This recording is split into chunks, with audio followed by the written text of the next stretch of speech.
बापरे, काय रंग आलाय, किती सुंदर दिसत आहे. बघताच आणि खावासा वाटणारा. बाहेर मस्त कडाक्याची थंडी आणि या थंडीमध्ये असा ताटात पराठा असेल तर काय पाहिजे अजून. गरमागरम पराठा आणि मस्त त्याच्यावर तुपाची धार. सुटले ना तोंडाला पाणी.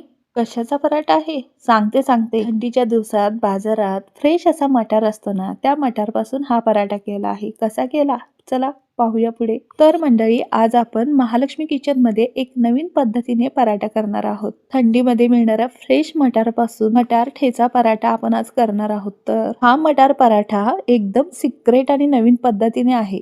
भरपूर असे सिक्रेट मसाले यामध्ये घातलेले आहेत. पुढे आपण पाहणारच आहोत. योग्य प्रमाणात सारण कसं बनवायचं, पराठ्याचं पीठ कसं असलं पाहिजे त्यामुळे पराठे अजिबात फुटणार नाही. ह्याचं सारण ना व्यवस्थित सगळीकडे पसरलं आहे, काठोकाठ गेलेलं आहे, बघू शकता तुम्ही.